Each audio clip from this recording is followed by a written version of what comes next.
போட்டித் தேர்வுக்கு தயாராகும் வருங்கால அரசு அதிகாரிகளுக்கு என் இனிய வணக்கத்தினை தெரிவித்துக் கொள்கிறேன். நம்ம இன்னைக்கு என்ன பார்க்க போறோம்னா பிப்ரவரி மாசத்தான கரண்ட் நடப்பு நிகழ்வை வந்து பார்க்க போறோம். ஓகேங்களா? இதுக்கு முன்ன பார்த்தீங்கன்னா வீடியோல 1ஆம் தேதி முதல் 8ஆம் தேதி வரை நம்ம வந்து நடப்பு நிகழ்வு போட்டுச்சு பிப்ரவரி மாசம். இனி என்ன பார்க்க போறோம் இன்னைக்கு 8, 9, 10 பிப்ரவரி 2026க்கான நடப்பு நிகழ்வுகள். முதல் கொஸ்டின் பாருங்க.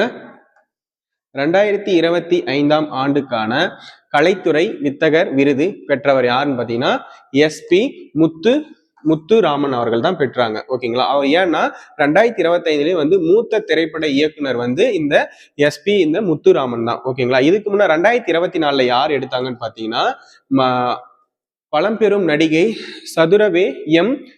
சதுரவே MN ராஜன் அவர்கள் தான் வந்து இந்த கலைத்துறை வித்தகர் வந்து எடுத்திருக்காங்க 2024. ஓகேங்களா? நெக்ஸ்ட் பாருங்க. MSMEனா சிறு குறு நிறுவனங்களுக்காக வங்கிகளுக்கு வழங்கப்படும் பிணையில்லா கடன் உச்ச வரம்பு ரிசர்வ் பேங்க் வந்து கொடுத்திருக்காங்க. ஓகேங்களா? ரிசர்வ் பேங்க் பாத்தீங்கன்னா எத்தனை லட்சம் ரூபாய் வந்து உயர்த்திருக்காங்கன்னு பாத்தீங்கன்னா 20 லட்சம் ரூபாய் வந்து உயர்த்திருக்காங்க. ஓகேங்களா? நெக்ஸ்ட் பாருங்க. அக்னி 3 நடுத்தர ரக பாலிஸ்டிக் ஏவுகணை வந்து எங்கு வெற்றிகரமாக சோதனை செய்தாங்கன்னு பாத்தீங்கன்னா இந்த சந்திப்பூர் தான். சந்திப்பூர் எந்த மாநிலத்தில் இருக்குதுன்னு பாத்தீங்கன்னா ஒடிசா மாநிலத்துல இருக்கு. ஓகேங்களா? நெக்ஸ்ட் பாருங்க. சமீபத்தில் குளிர்சாதன இயந்திரங்கள் உற்பத்தி ஆலையை எங்கு முதலமைச்சர் MK ஸ்டாலின் அவர்கள் வந்து திறந்து வைத்தார்கள் பாத்தீங்கன்னா நம்ம திருவள்ளூர் மாவட்டத்தில் தான் திறந்து வச்சிருக்காங்க. ஓகேங்களா? சமீபத்தில் குளிர்சாதன இயந்திரங்கள் வந்து உற்பத்தி ஆலை வந்து எங்கு முதலமைச்சர் திறந்து வச்சாங்கன்னு பாத்தீங்கன்னா திருவள்ளூர் டிஸ்ட்ரிக்ட்ல தான் திறந்து வச்சிருக்காங்க. ஓகேங்களா? நெக்ஸ்ட் பாருங்க. 16 வயதுக்குட்பட்ட குழந்தைகள் சமூக ஊடகங்களை வந்து தளங்களை வந்து பயன்படுத்த தடை விதித்த ஐரோப்பிய நாடுன்னா நம்ம ஸ்பெயின் நாடு தான். ஓகேங்களா? ஏன்னா இப்ப வயசு சின்ன வயசுலயே பள்ளிக்கூடம் போக்குள்ளே வந்து மொபைல் போன் எல்லாம் கொடுத்துட்டா அவங்களுக்கு வந்து நிறைய வந்து விழிப்புணர்வு தெரியாது, மீடியாக்குள்ளே போயிடுவாங்கன்றதுனால வந்து இப்பவே வந்து அவங்களுக்கு வந்து என்ன பண்ணிட்டாங்கன்னா சமூக ஊடகங்கள் வந்து தடை செஞ்சிருக்காங்க. ஓகேங்களா? 16 வயசுக்கு மேலதான் வந்து நீங்க வந்து மொபைல் போன் யூஸ் பண்ணுன்னு சொல்லிட்டு நம்ம ஸ்பெயின் நாட்டுல சொல்லியிருக்காங்க. ஓகேங்களா? நெக்ஸ்ட் பாருங்க. ஆசியா துப்பாக்கி சுடுதல் சாம்பியன்ஷிப் வந்து போட்டியில் ஆடவர் 10 மீட்டர் வந்து ஏர் ரைபிள் பிரிவில் வந்து தங்கம் வென்றவர் யாருன்னு பாத்தீங்கன்னா ருத்தம் ஸ்பாயில் தான் வந்து வென்றிருக்காங்க. ஓகேங்களா? அதே மாதிரி பார்த்தா நெக்ஸ்ட் ட்ரீம் ஸ்போர்ட்ஸ் U115 போட்டியில வந்து டேபிள் டென்னிஸ் போட்டியில பாத்தீங்கன்னா ஆடவர் பிரிவில் வந்து சாம்பியன் பட்டம் வென்றவர்கள்னா ஆதித்யா தாஸ் அவர்கள் தான் வந்து 115 போட்டியில வந்து வெற்றி பெற்றிருக்காங்க. ஓகேங்களா? நெக்ஸ்ட் பாருங்க. ட்ரோன் எதிர்ப்பு நிறுவனம் இந்தியாவின் முதல் துறைமுகம் எங்கன்னா நம்ம வஉசி சிதம்பரனார் துறைமுகம் தான். ஓகேங்களா? ஏன்னா 1906ல தான் வந்து பாத்தீங்கன்னா வஉசி துறைமுகமாக கொழும்புல இருந்து தூத்துக்குடி வரை வந்து இயக்கிக்குவாங்க. சிதம்பரனார் தான் வந்து இது பண்ணிக்குவாங்க. ஓகேங்களா? ரெண்டு கப்பல் வந்து வாங்கியிருக்குவாங்க. ஓகேங்களா? அந்த 2 கப்பல் என்னன்னு சொல்லிட்டு கமெண்ட் செக்ஷன்ல கமெண்ட் பண்ணுங்க. ஓகேங்களா? அது எங்க இருக்குன்னு பாத்தீங்கன்னா வஉசி சிதம்பரனார் துறைமுகம் வந்து தூத்துக்குடியில் இருக்குது. ஓகேங்களா? இது என்ன முக்கியம்னா கப்பல்கள் வந்து ரேடியோ அதிர்வெண்ணையும் மற்றும் வந்து ரேடார் அடிப்படையில் வந்து இயங்கக்கூடிய துறைமுகம் எதுன்னா நம்ம வஉசி சிதம்பரனார் இதுதான். ஓகேங்களா? கப்பல் ரேடியோ அதிர்வலை தான். நெக்ஸ்ட் பாருங்க. தமிழகத்தில் சிறை கைதிகள் காணொலி மூலம் நீதிமன்றங்கள் ஆஜர்படுத்தும் முறை வந்து எப்ப முதல் வந்து அமல்படுத்தினாங்கன்னு பாத்தீங்கன்னா 2004 முதல் தான் வந்து இப்ப வந்து கைதிகளை வந்து காணொலி மூலமே வந்து நம்ம வந்து நீதிமன்றத்தை வந்து ஆஜர்படுத்தலாம்னு சொல்லிட்டு 2004லயே வந்திருக்கு. ஓகேங்களா? நெக்ஸ்ட் பாருங்க. தமிழ்நாட்டுல வந்து இடைக்கால பட்ஜெட் வந்து அனௌன்ஸ் பண்ணியிருக்காங்க. ஓகேங்களா? அது யார் அனௌன்ஸ் பண்ணாங்க பாத்தீங்கன்னா நம்ம தமிழ்நாட்டினுடைய நிதி அமைச்சர் தங்கம் தென்னரசு அவர்கள் தான் வச்சிருக்காங்க. ஓகேங்களா? அது எப்பன்னா 2026-27. ஏன் வந்து இடைக்கால பட்ஜெட்னா இப்ப பாத்தீங்கன்னா ஏப்ரல் மே ஜூன்ல வந்து நம்மளுக்கு வந்து எலெக்ஷன் வந்து நடைபெறுது தமிழ்நாட்டுல. அதனால வந்து இந்த ஆண்டுக்கான வந்து நடப்பு இடைக்கால பட்ஜெட்டை வந்து தாக்கல் செய்யணும். அடுத்த வருஷத்துக்கான நிதியை வந்து நம்ம வந்து தாக்கல் பண்ணுவாங்க. ஓகேங்களா? நெக்ஸ்ட் பாருங்க. பிப்ரவரி 17ஆம் தேதி தான் வந்து இடைக்கால பட்ஜெட் வந்து ஸ்டார்ட் பண்ணுவாங்க. ஓகேங்களா? தங்கம் தென்னரசு அவர்கள். அதே மாதிரி பாத்தீங்கன்னா மாநில பட்ஜெட்டுக்கான ஆர்டிகல் பாத்தீங்கன்னா 202 தான். மாநில பட்ஜெட்டுக்கான ஆர்டிகல் 202, மத்திய பட்ஜெட்டுக்கான ஆர்டிகல் வந்து 112. ஓகேங்களா? நெக்ஸ்ட் பாருங்க. அறிவியல் எல்லை கடந்த அறிவியல் ஆய்வு மற்றும் புத்தகத்தை ஊக்குவிக்கும் நோக்கில் அரைசன் ஐரோப்பிய திட்டம் நிதி திட்டம் வந்து தடையற்ற வணிக ஒப்பந்தம் எந்த இரு நாடுகளுக்கு இடைப்பட்ட நடைபெற்றதுன்னு பாத்தீங்கன்னா இந்தியாவுக்கும் ஐரோப்பிய ஒன்றியத்துக்கும் தான் வந்து நடைபெற்றுச்சு. தடையற்ற வர்த்தக வணிக ஒப்பந்தம் வந்து நடைபெற்றிருக்கு. ஓகேங்களா. நெக்ஸ்ட் பாத்தீங்கன்னா சமீபத்தில் இந்தியா மற்றும் மலேசியா இடையிலான எத்தனை ஒப்பந்தங்கள் வந்து கையொப்பமிடப்பட்டதுன்னா பாத்தீங்கன்னா ஒரு 11 ஒப்பந்தங்கள் வந்து நம்ம தமிழை வந்து மேம்படுத்தணும் அப்படின்றதுக்காக வந்து நாங்க இது நிதியை வந்து திரட்டி வந்து அவங்களுக்காக வந்து ஒப்பந்தத்தில் வந்து கையெழுத்திட்டு இருக்காங்க நம்ம மு.க. ஸ்டாலின் அவர்கள். ஓகேங்களா. அதுல முக்கியமானது பாத்தீங்கன்னா இந்தியாவின் கல்வி பயிலும் மலேசியா மாணவர்களுக்கு திருவள்ளுவர் பெயரில் யார் பெயரில திருவள்ளுவர் பெயரில் தான் வந்து உதவித்தொகை வந்து வழங்க வேண்டும் அப்படின்னு சொல்லியிருக்காங்க. ஓகேங்களா. நெக்ஸ்ட் பாருங்க மலேசியாவில் வந்து கோலாலம்பூர்ல வந்து உள்ள புகழ்பெற்ற மலாயா பல்கலைக்கழகத்துல வந்து திருவள்ளுவர் மையம் வந்து அமைக்கப்படணும்னு சொல்லியிருக்காங்க. ஓகேங்களா.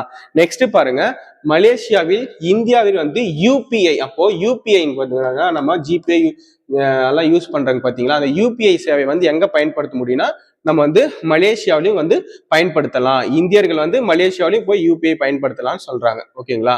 அடுத்து என்னன்னு பாத்தீங்கன்னா எல்லை தாண்டிய பரிவர்த்தனைகள்லயே வந்து பாத்தீங்கன்னா இந்தியா தான் வந்து தேசிய பணம் செலுத்துகை ஆணையம் வந்து மலேசியா வந்து பெரேட் தளம் என்ற இடையிலான ஒப்பந்தம் வந்து இட்டிருக்காங்க இந்தியாவுக்கும் மலேசியாவுக்கும். ஓகேங்களா. அதுலயே முக்கியமான இன்னொரு கொஸ்டின் பாருங்க வர்த்தகம் மற்றும் முதலீடுகளின் உள்ளூர் கரன்சி ரூபாய் மற்றும் ரிங்கின். அப்படின்னா இந்தியாவில வந்து என்ன சொல்லுவாங்கன்னா ரூபாய்ன்னு சொல்லிட்டு சொல்லலாம். ஓகேங்களா. அதே மாதிரி மலேசியாவில பாத்தீங்கன்னா ரிங்கிட்னு சொல்லுவாங்க வந்து. ஓகேங்களா. அதே மாதிரி பயன்பாட்டை வந்து ஊக்குவிக்கும் இரு நாடுகள் முடிவு வந்து செய்து கொள்ளியிருக்காங்க. அப்போ ரொம்ப முக்கியமானது பாருங்க இது வந்து முக்கியமா பார்க்கணும். தமிழக அரசு சார்பா வந்து சொல்லியிருக்காங்க. என்ன சொல்லியிருக்காங்கன்னா சமீபத்தில் இந்தியா மற்றும் மலேசியா இடையிலான எத்தனை ஒப்பந்தங்கள் வந்து கையொப்பமிடப்பட்டனா 11 ஒப்பந்தங்கள். அதுல முக்கியமான ஒரு 5 ஒப்பந்தம் பாத்துக்கோங்க. இந்தியாவில் வந்து கல்வி பயிலக்கூடிய மலேசிய மாணவர்களுக்கு வந்து திருவள்ளுவர் பேர்ல வந்து உதவித்தொகை வந்து வழங்கணும்னு சொல்லியிருக்காங்க. ஓகேங்களா. அதே மாதிரி என்ன சொல்லியிருக்காங்கன்னா கோலாலம்பூர் மலேசியாவுடைய இது கேபிட்டல் என்ன கோலாலம்பூர்ல வந்து புகழ்பெற்ற வந்து மலாயா பல்கலைக்கழகத்துல தான் வந்து திருவள்ளுவர் மையம் வந்து அமைக்கணும்னு சொல்றாங்க. ஓகேங்களா. அதே மாதிரி இந்தியாவில் யூஸ் பண்ற யூபிஐயும் மலேசியாவில் போய் நம்ம வந்து யூஸ் பண்ணலாம் அப்படின்னு சொல்லியிருக்காங்க. ஓகேங்களா. அதே மாதிரி பார்த்தீங்கன்னா எல்லை தாண்டி வந்து இந்திய தேசிய பணம் வந்து செலுத்துகைக்காக வந்து ஆணையம் வந்து மலேசியா வந்து பேரேட் தளம் வந்து இடையிலான ஒப்பந்தம் வந்து நடைபெற்றிருக்கு. ஓகேங்களா. அதே மாதிரி ரூபாய் வர்த்தகம் ரிங்கிட். ஓகேங்களா. அது மாதிரி இரு நாடுகளுக்கு வந்து முடிவு செய்திருக்கு ஒப்பந்தங்கள். ஓகேங்களா. நெக்ஸ்ட் பாருங்க சர்வதேச கை கால் வலிப்பு தினம் என்னைக்குன்னு பாத்தீங்கன்னா பிப்ரவரி 9ஆம் தேதி தான். ஓகேங்களா. சர்வதேச கை கால் வலிப்பு தினம் என்னைக்குன்னா பிப்ரவரி 9ஆம் தேதி. அது மேக்சிமம் பாத்தீங்கன்னா உலகிலே வந்து 50% வந்து எதனால வந்து 50 மில்லியன் மக்கள் வந்து நரம்பு பிரச்சனையாலதான் இந்த வந்து கை கால் வந்து வலிப்பு ஏற்படுதுன்னு சொல்லியிருக்காங்க. ஓகேங்களா. நெக்ஸ்ட் பாருங்க பாஸ்போர்ட் டெக் வருடாந்திர அப்போ என்ன பண்றதுன்னா பாத்தீங்களா நம்ம பேருந்துங்களால இப்போ வந்து ஒவ்வொரு டோல்கேட் இருக்கு பாத்தீங்கன்னா அந்த டோல்கேட்டை வந்து கடக்கணும்னா அதுக்காக ஒரு ஸ்கீம் கொண்டு வந்துக்கிறாங்க. அது என்னன்னு பாத்தீங்கன்னா பாஸ்போர்ட் டெக் வருடாந்திர பாஸ் திட்டம் சொல்லிட்டு 2025 ஆகஸ்ட் 15 வந்து ஸ்டார்ட் பண்ணிருக்காங்க. இது எடுத்துட்டாங்கன்னா என்ன பண்ணலாம்னா ஒரு 3000 ரூபாய் வந்து கடன் வந்து நம்ம வந்து அதுக்கு வந்து செலுத்துற மாதிரி வரும். அந்த 3000 ரூபாய் செலுத்திட்டா நம்ம 200 முறைக்கு மேல வந்து அந்த சுங்கச்சாவடிகள் இருக்கு பாத்தீங்களா 200 முறை வந்து சுங்கச்சாவடிகள் வந்து பயன்படுத்தலாம். இப்ப பாருங்க பேருந்துகள் டோல்கேட் பாஸ் எடுப்பதற்காக ஆண்டுக்கு 3000 ரூபாய் வந்து இந்த கட்டணமா வந்து நம்ம செலுத்தணுங்கன்னா 200 முறை வந்து இந்த சுங்கச்சாவடிகளை வந்து பயன்படுத்தலாம். ஓகேங்களா. அதுல வந்து முக்கியமாக என்ன சொல்றாங்கன்னா அதற்கு ஒரு செயலி கொடுத்திருக்காங்க. அது என்ன செயலின்னு பாத்தீங்கன்னா ராஜ் மார்க்கயாத்ரா. ஓகேங்களா. ராஜ் மார்க்கயாத்ரா என்ற செயலி அல்லது இந்திய தேசிய நெடுஞ்சாலை ஆணையம் NHAன்னு சொல்லிட்டு வலைதளத்தின் மூலம் வந்து இத்திட்டத்தை வந்து இணைத்துக் கொள்ளலாம் பதிவு செய்துக்கலாம் அப்படின்னு சொல்லியிருக்காங்க. ஓகேங்களா. நெக்ஸ்ட் பாருங்க ஆசிய ரைபிள் பிஸ்டல் துப்பாக்கி சுடும் போட்டியில் இந்தியாவில் யார் வந்து பாத்தீங்கன்னா யாருன்னா இந்த இளவேனில் வந்து 10 மீட்டர் வந்து இளவேனில் வளரின் என்ற தங்கப்பதக்கம் வென்றிருக்காங்க. எத்தனை மீட்டர்னா 10 மீட்டர் வந்து ரைபிள் பிரிவில் வந்து வெற்றி பெற்றிருக்காங்க. ஓகேங்களா. அதே மகளிர் பிரிவுல பாத்தீங்கன்னா ஜூனியர்ல வந்து 10 மீட்டர்ல வந்து ஏர் ரைபிள் பிரிவில் வந்து ஷாம் PV அவர்கள் வந்து தங்கம் வென்றிருக்காங்க. ஓகேங்களா. நெக்ஸ்ட் பாருங்க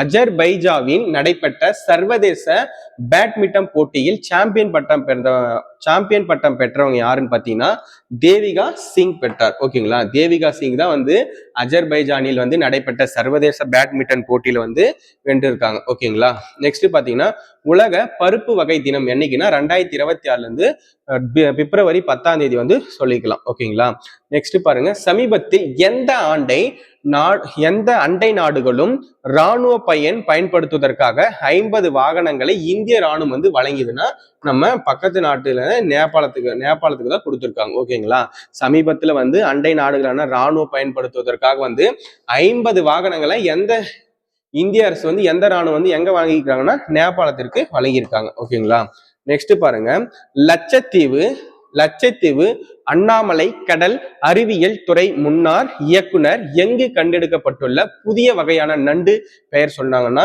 கலாத்தியா பாலசுப்ரமணி. ஓகேங்களா, அப்போ இப்ப லட்சத்தீவுல புதிய வகையான ஒரு நண்டு கண்டுபிடிச்சிருக்காங்க. அவர் யாருன்னா அண்ணாமலை கடல் அறிவியல் துறையில் வந்து முன்னாள் வந்து இயக்குனர் வந்து கண்டுபிடிச்சிருக்காங்க. அந்த நண்டினுடைய பெயர் என்னன்னா கலாத்தியா. ஓகேங்களா, கலாத்தியா தான் அந்த நண்டினுடைய பேரு.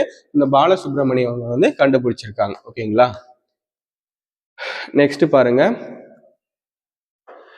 பணம்பாக்கம் சிப்காட் தொழில்பேட்டையில் டாடா மோட்டார்ஸ் நிறுவனம் ஜாக்குவர் லேண்டர் ரோவர் கார் உற்பத்தி தொழிற்சாலை திறந்து வைத்தார். யாருன்னா நம்ம தமிழக முதல்வர் மு.க. ஸ்டாலின் அவர்கள் தான். ஓகேங்களா, இந்த உற்பத்திக்கு பாத்தீங்கன்னா நிதி எவ்வளவு சொல்லியிருக்காங்கன்னா 9,000 கோடி வந்து ரெடி பண்ணியிருக்காங்க. எங்கன்னா ராணிப்பேட்டையில மொத்தம் எத்தனை ஏக்கர்னு பாத்தீங்கன்னா 570 ஏக்கர்ல வந்து இந்த கம்பெனி வந்து அமைச்சிருக்காங்க. ஓகேங்களா, லாஸ்ட் பாருங்க, ஆசிய ரைபிள் பிஸ்டர் சாம்பியன்ஷிப்பில் இந்தியாவை சேர்ந்த மனு பாக்கர் தான் வெள்ளி பதக்கத்தை வந்து வென்றிருக்காங்க. ஓகேங்களா, வெள்ளி பதக்கத்தை வந்து பெற்றாங்க. இவங்க வந்து பாத்தீங்கன்னா 25 மீட்டர் பிஸ்டர் மகளிர் பிரிவில் வந்து துப்பாக்கி சுடுதல் வந்து நடைபெற்றிருக்கு. ஓகேங்களா,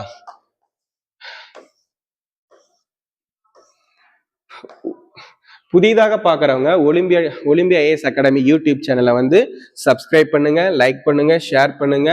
நன்றி, வணக்கம்.